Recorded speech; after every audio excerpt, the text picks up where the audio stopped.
Welcome back again to Solving Basketball.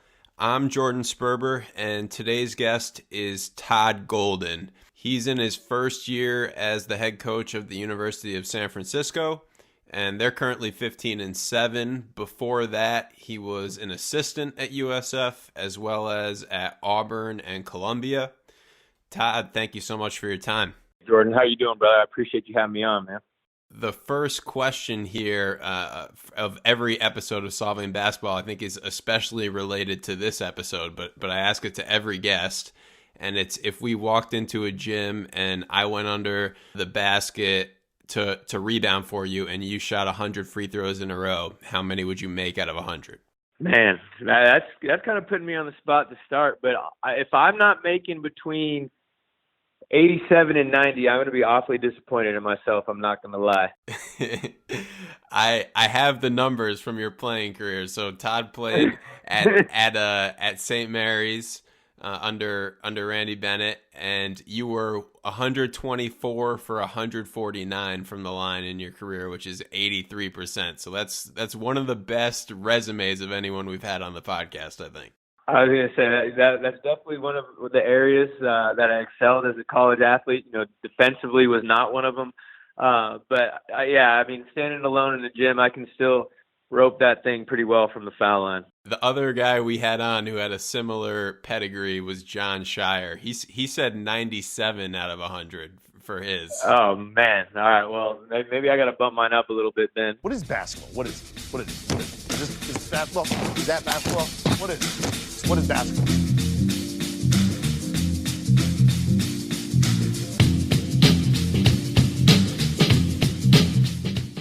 So I guess sticking with the playing career a little bit, in the past couple of weeks, your team has done some analytically savvy moves with intentional fouls. And I do want to get into the specifics of those moves.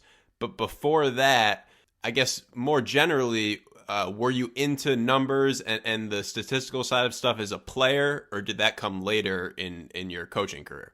You know what? Honestly, it came before, believe it or not. But growing up in Phoenix, Arizona, my father was big into sports, both basketball and baseball. And, I remember as a little guy, eating breakfast at the kitchen table and having the newspaper there, just looking at box scores, whether it be basketball during basketball season or the baseball box scores in the summer. And, just that natural, relationship between the numbers and the game, it really drew me to it and, had kind of gave me that perspective and understanding of it early on. And I think that kind of helped me over the course of my studies and then getting into Coach Bennett and Kyle's program over there at St. Mary's, which was very analytically driven as well. It kind of gave me a good base to understand what they were trying to do at an early age. Kyle Smith has been on Solving Basketball. If listeners haven't listened to that one, check that out. And we talked about the hustle stats from a coach's perspective. Yep. What about as a player? Like, how did you like the system of being graded in practice and that type of thing? You know what? It was a big part of what drew me to going to St. Mary's. I went originally as a walk-on or a preferred walk-on, whatever term you want to call it. But what was so unique about it was I could see opportunity because it was all based on numbers and analytics as opposed to the eye test, right? And for me, being a 6'2", scrawny combo guard from Phoenix, Arizona, like I wasn't going to win any of those battles going up against, 3-star, 4-star recruits that had great bodies and were great athletes. But the hustle stats system, which basically just grades winning and losing plays, kind of gave me the confidence that if I went in and just played, to win the games and to make my teammates better and to ultimately help my team win, that I would have a realistic chance to play. And sure enough, that's what happened over the course of my 5 years there. The part that I want to focus on for this podcast is a little bit different than the hustle stats, which is very player and practice driven. And sure. What you've been doing lately here is in-game decision making. Yep. And really small edges, but that make a difference in terms of win probability and just winning games in general. So when did that come to your radar as something that you wanted to do this season or as a head coach or whatever the case is? Sure. So when I was fortunate enough to get this opportunity, it was last spring, and we were putting our guys through spring workouts and then summer workouts. And in the off season, when it's not a live recruiting period, you just have a lot of time because of the restrictions that we have with our players on the court to spend time talking, thinking basketball. And I'm really fortunate because I have a great staff from the top down. I have two great associate head coaches between Mamadou Njai and Kevin Hovde, and then Vinny McGee, our third assistant, is done a phenomenal job. And in terms of on the court coaches, but a strength of our staff is our support staff as well. And I have a guy named Jonathan Sapphire who played at Vassar, and another man named Jason Greenfield, who is another D3 East Coast hooper who's migrated out to the West Coast. But us three, and Jonathan Sapphire specifically, we spent a lot of time talking about ways that we can make incremental gains in game. And so this all started last summer. And really, it kind of sparked from a conversation of, why don't college teams take more advantage of 2-for-1s at the end of the half? It's something that happens in the NBA all the time. But in the college game, for whatever reason, it's not spoken about a whole lot. And we just kind of made that commitment to it in the summer that, hey, when we have the opportunity to execute a 2-for-1, regardless of how we're feeling, regardless of how the half is going, it's something that we're going to do because we know, taking a step back, that having two possessions against your opponent's one is a huge advantage to have, at any point in the game. So it really started with that. And then, it kind of trickled down to other things, whether it be the fouling and the 1-and-1, different lineup data, different things that we try to do. But, the 2-for-1 was how it started, and it's kind of, spiraled from there. So that 2-for-1, had you done that at all at your other coaching stops as an assistant with your former bosses, head coaches? Never intentionally, or never to the point where it was something that we had discussed going into the season or going into a specific game and saying, hey, in this scenario, we get the ball back with under a minute, we're going to try to make sure we get a shot up before 40 seconds or whatever number that is that you want to throw out there. No, we hadn't focused on that like we had here. And the funny thing about it, Jordan, is that we've done that quite a bit this year. And sure enough, we've had, different results. For example, at the end of the end of the first half against Princeton, I think we got the ball. We were down 6, with about 50 seconds left. And Jamari Bouye had a great, early clock drive that scored with about 42 seconds left. Princeton comes down. We get a stop, hole for last shot, and I'm getting a tip in as the first half time expires, and I think it cut the lead down to 2. We did it against LMU a couple weeks ago. And then to the inverse, we did it at the end of each half against Harvard. We had 2 incredible 2-for-1 opportunities. And in both instances, we came up, the score was 0-0. We didn't score on either possession on either half, and we held Harvard to 0, but we didn't gain that incremental advantage. But the thing that we try to keep consistent is that it's constantly process over result. And as long as we can stick with that, we feel like we're going to come out ahead more often than we're going to come out behind.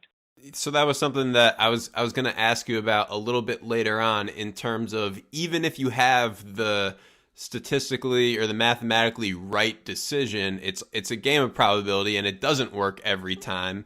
With these 2 fouling examples, it has worked out both times, but eventually, if you keep doing it enough, it's not going to work, even if it was the right decision. Right. I think that naturally kind of ties into the communication with your players, in terms of, like you said, process over results, but like the trust in the decision. How much of the work into implementing this stuff has been just talking to the coaching staff, or also talking to the players as well? So our players, first of all, we have really, really bright kids, which makes everything so much easier to implement, right? When you can explain something to a student athlete and they're able to pick it up and process it and understand why you're doing what you're doing, it makes your job as a coach a lot easier. And so a lot of our guys are fans of the NBA. A lot of our guys, read up on basketball. So when the instance in the Pacific game happened, we actually went back in our film study on Monday and broke it down for our team again. Say, hey guys, after Jamari made his free throw from the and one with 13 seconds to go in the half, we did not want to sit back and give Pacific their last shot because the shot clock was off and they were going to take the last shot and we would not have had another opportunity to score. So we decided to foul who we believe to be a poor free throw shooter in the 1-and-1 because it lowered their expected points per possession on that possession and in turn gave us a whole extra possession. So over the course of that 12 seconds, we actually increased our opportunity to score more than our opponent. We laid it out for them, and to at least to me, it felt like they understood what we were talking about, which gave us more confidence to do what we did against BYU this past weekend. But you can do it without having your guys completely understand what's going on. But I'll tell you what, it makes it a heck of a lot easier when they can understand and grasp it, and they do. I think our guys understand it; they get it. When we communicated to them at that timeout with 22 seconds to go that, hey, we want to foul Yoli. Let's get him on the line. It's a 1-and-1. He's not shot the ball great this year. Instead of sitting back and let them try to carve us up for 20 seconds, they were on board with it. They were comfortable with it, and knock on wood, it went the way we hoped it would. Let's start with Pacific, just for the listeners who haven't seen the video, and I will put out a link to the video in conjunction with the podcast. You guys were at the foul line with, I think it was about 13 seconds left. This was the first half. Yep. I think that was probably important, the fact that there was a dead ball there where you could kind of communicate the decision to foul. Absolutely. So there's 13 seconds left. You give your signal in to foul. And like you said, Pacific's point guard was a particularly poor foul shooter, and you're in the single bonus. So you foul there and you get the ball back to end the half and go on to hit a three. I think that maybe some people from the outside, it seemed very obvious, like, okay, this is a 36% free throw shooter. It's a no-brainer to foul, but knowing that you guys have been doing this a lot, it's that extra possession did matter quite a bit to you, right? Like it doesn't necessarily have to be a 36% free throw shooter for you guys to consider doing that. No, exactly. Exactly. And then and first of all, Jonathan Safar deserves a lot of credit for this because really his job on the bench is to, when he believes an opportunity arises where we can gain some advantage, his job is to communicate it to me. And he's done a really good job being on top of it. And so in that certain scenario, just say, we sit back and we guard, okay? We just sit back, there's 12 seconds left, we try to guard him. That's probably a 0.8, maybe a 0.9 possession, because it's half court. We have a set defense. We're waiting on them. They don't have the whole clock, so it's not a hugely efficient possession, but it's still 0.8. And then it's that possession against none for us, right? Because there's no clock, there's no shot clock. There's no way we're getting the ball back. Yep. So our whole thing was, hey, first of all, we can lower their expected possession by fouling the point guard, because let's just use 0.8 as the example. He was 35% in the 1-on-1. So right there at the top, there's a 65% chance we're getting the ball back with no points scored for them, right? So that's great. And then if he makes one, which he ended up doing, then there was only a 35% chance after that he makes both. So, I can't do the math right off the top of my head, but 35%, basically only 10% chance that he was going to make both. Maybe a little more. I don't know exactly what it was. But again, it all goes back to adding that extra possession for us. So we lowered their expected points per possession by whatever, 0.01 or 0.02, and then we added our 0.8, 0.9, or maybe even 1.0 possession. Again, I don't have the exact math in front of me, but we knew that we were going to gain basically a point, maybe a little more than a point of advantage by fouling there. And even with him making a free throw, we were able to come down and get a good shot and knock down a three, and we're able to gain 2 points before going into halftime. We went from being up 12 to being up 14, and the funny thing was Pacific came and played a really nice second half against us, cut it, and we only ended up winning by 4. So all those points ended up being quite valuable for us in that stretch. One thing I was thinking about a little bit with a scenario like this is how specific, or maybe this is unrealistic, can you be? So let's say there's like 20 seconds left in the half, and so there's a little bit more time to play defense. Would you ever try to press and get a steal for 8 seconds, play super aggressive, knowing that you can foul afterwards? Or is simple better in this case where, something can go wrong in those 8 seconds, just a simpler message to the players? No, I think you hit it on the head. I think, if, let's say in the Pacific instance that maybe there's 20 seconds, okay, as opposed to 12, definitely would try to be really aggressive trying to get a steal in the backcourt first. That would definitely be the messaging to the guys. And we even told Khalil Shabazz, who was the guy that we asked to execute in that specific instance, to play steal.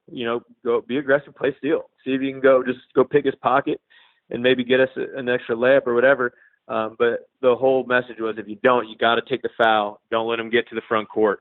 And because we want to make sure we have enough time to try to get a good shot coming back after he shoots his free throw or two. So now if we switch to the BYU example, in both situations, the math was on your side and it was the right decision. The biggest difference between this one is it's end of the second half and the game is on the line here. Right. And so even though the math is on your side, to me, it's there's a lot of head coaches that you could present the math, but it's just not worth the risk of, I don't know, the backlash or something like that. Right. I feel like that, again, kind of goes back to the summer conversations and process over results, right? 100%. And I think, again, the benefit for me is simply that I've done a good job surrounding myself with people on my staff that are a lot more intelligent than I am. And I say that half joking, but I really sincerely mean it as well. Both Jonathan Sapphire and Jason Greenfield are my guys that I lean on for this stuff, and we all talk about it all the time. It's not something that you can be 1 foot in, 1 foot out on. If you're gonna take this approach in the way that you see the game, you can't pick and choose what you want to evaluate this way. And I feel like that's the same approach that we took in the BYU game that we did in the Pacific game. For example, it was in the moment in the Pacific game, it was kind of easy to make the call because we were up 12 and things were going in our favor, and you don't really feel the potential repercussions of it not going your way because regardless of what happens, you're going to go in with a double-digit lead at halftime, right? And that was much different for the BYU game. Obviously, we were only up 2 at that point with I think 22 or 23 seconds to go in the game. And when Jonathan alerted me of the scenario, we thought about it, and I'm just like, hey, no, this is the right play. That's the right call. And, by the numbers, it was the right call. And shoot, BYU is one of the best offensive teams in the country. And, so I kind of went through it real quick in my head and felt really good about it. And that's why we chose to execute it the way we did. Right. So you said there was 22 seconds left. I believe it was BYU who had just called a timeout, but regardless, there was a timeout, and they had the ball in their own front court. Yep. And you guys are up to, again, 22 seconds left. So you hit on it a little bit, but what was kind of the exact flow to making a decision there? Does Jonathan come to you with the numbers basically in the huddle? Yeah. So no, nothing. Basically, what Jonathan does is he'll come and he'll let me know, first of all, who the poor free throw shooters are on the court, right? And so in this situation, really the only guy that was below average for BYU was Yoli at 60% or 59%. I believe he was exactly going into the game. He had missed the front end in the first half. And he goes, hey, and we're in the 1-and-1. Like, this is the time to do it. And so I sat and I was thinking, you know what? If I can guarantee myself and my team that worst case scenario, we're going to have the ball tied up with a chance to beat BYU on our home court with no shot clock, I feel all right about that, as opposed to sitting back up 2, having to guard a really, really good team in the half court. We eliminated the opportunity of them making a 3, which, they made 15 of them in the 40 minutes against us anyway. So that was obviously a result that could happen. It made it so even if, let's just say their points per possession on that last possession was 1. Okay. Let's just say it was a 1-point expected possession, right? Mm-hmm. That's going to be, it's either going to be a miss, a 2, or a 3. Unless we foul a shooter, those are the only outcomes. So my concern was, hey, if we play it straight up, we're either going to get the ball back up 2, or we're going to get the ball back tied, or worst case down 1. In this scenario, using the foul, either you enter the option of getting the ball back up 2, getting the ball back up 1, say you made the front end but missed a second, or you get the ball back tied. There's really no scenario in which we were going to lose in regulation unless something crazy happened, like he makes the first, they miss a second, get the offensive rebound, and get a putback or something like that. And there's probably a small percentage piece of that pie that needs to be accounted for that.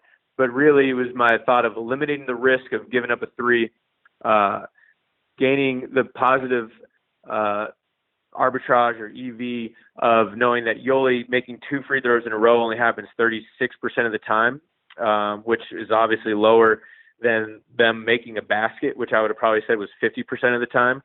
And then knowing that we were going to get one more possession back to win the game if we needed to, or to go make some free throws that would ice it. That's what gave me the confidence to make that decision. You said this, and I think one of the most important, well, first of all, there's the 1-and-1, which is really important towards the math of it all. There's the fact that BYU is so good offensively, one of the best offensive teams in the country, and then also the free throw shooter, in this case, Yoli Childs. But this one is a little bit tricky because, like you said, there are a lot of different outcomes. So what if Yoli had missed that shot and then you guys missed your free throws on the other end, and it's a 2-point game again? Are you considering fouling and doing the whole thing over again, or have you kind of thought about that? Yeah, so my answer to that is it would have depended on the time. Number one, so we fouled him. I think he went to the line with 15 seconds or something like that. I can't remember at the top of my head. And the other benefit that we had, that, I mean, again, this is another variable just to throw in the mix, but they had only had 14 fouls, I believe. So they had to foul us a couple times before sending us to the line for our bonus, which killed quite a bit of the clock. So if I think Khalil went up there with 8 or 9 seconds left, if he would have missed that front end, and it was a 2-point game, we would have just played it straight up from that point. If he would have made the front end and missed the second one, we would have definitely taken a foul on the floor.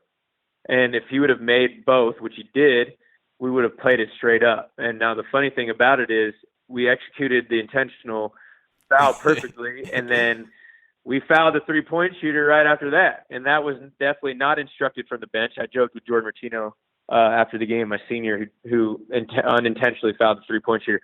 And those are the things that sometimes you can equate for. But in reality, the way our previous foul was executed, it allowed us to make that big of a blunder and still get out of there with a win in regulation.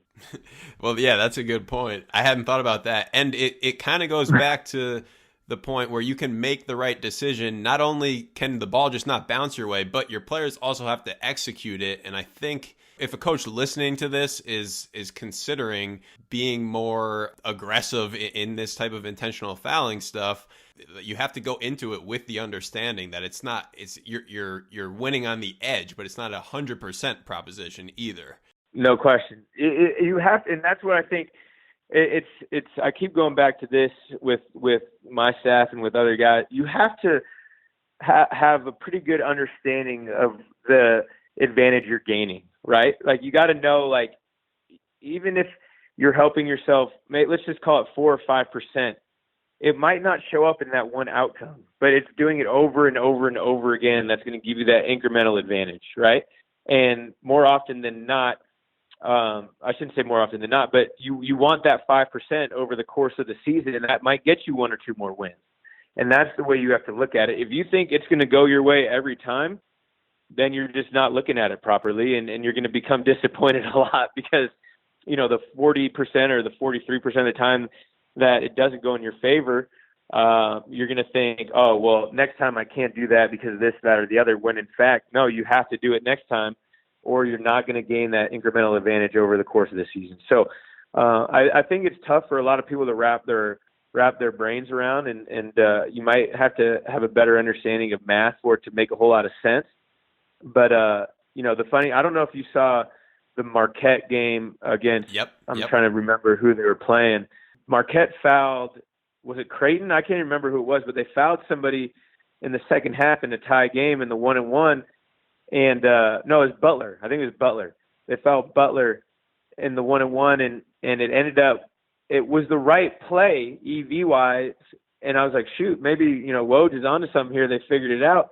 And then it turned out that that wasn't why he did it. He thought that the game was a 2-point spread or something. But it was funny because it really was the right play to foul that guy in the 1-and-1 to gain the extra possession. Whether I think it was only a 2 or 3, maybe 4% plus EV, but it was, and they just didn't even know it. And that right there reaffirmed everything that we're doing. Like, people don't really have a great understanding of why we do these things.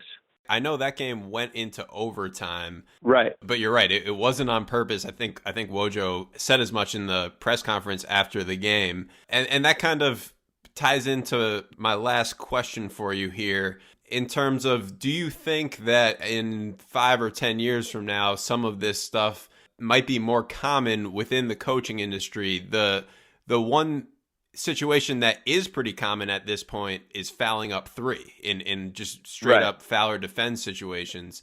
And I think there's 2 reasons why that is now common.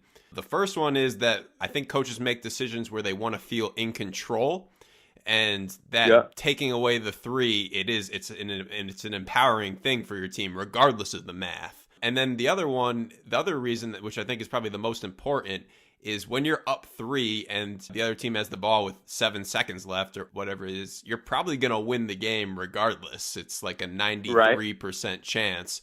And so there isn't that, fouling up 2 is a little bit different in that you're not quite 93% there. So I'm curious or the Wojo example, fouling tied, you're probably going to lose the game there.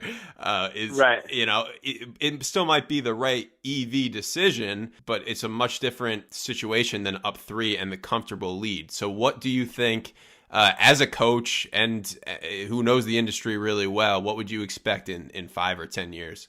I definitely believe that there's going to be more programs applying it. I definitely do, because, I think this is similar to the Moneyball movement in baseball a little bit. You got younger guys in the profession that have kind of worked their way in through different ways. Some of it might not be coaching. It might be support roles, whether it's in analytics or in other areas of the program. And they're trying to get their older coaches or people that have been in the profession for a while, A, to understand it, and B, to implement it. And sometimes that's really hard to do. But as these younger coaches and younger staff members get into more prominent roles on the staff, whether it's as assistants or head coaches, they're going to be more comfortable with it. They have grown up with it. They have a good understanding of it. They are able to articulate it to their teams. So I think, I do believe in the next 5 to 10 years, as new blood continues to come into the profession, as it always will, you're going to see different trends and different things get picked up more and more. And I do think that it will be something that you see more regularly in college basketball than you have in the past, for sure. Well, yeah, I can tell you that regardless of if teams are doing it right now, that there has definitely been some interest just from the tweets and the publicity that you guys have gotten, of coaches reaching out and at least thinking about the math. So that I think the next step would be action around it, and you guys are setting the trend. We're trying, man. We'll see. We'll see if we can keep going, but I appreciate your interest in it, and I'm thankful for the guys on my staff that put us in the position to be able to execute such things, and also thankful for our players and our student athletes, because they've bought in and they've done a great job executing it on the floor. And we talked about it earlier. Without guys who are able to do that, it's all just ideas, right? But for them to be able to go out there and do it, and to see the positive result in 2 league games already is probably more than we ever expected. But we'll continue to try to do it and implement it whenever we see it's fit. Well, thank you again, Todd, so much for your time, and good luck the rest of the way. I appreciate you, Jordan. I appreciate your work. You do a great job, man, and we'll be in touch soon. Thank you so much.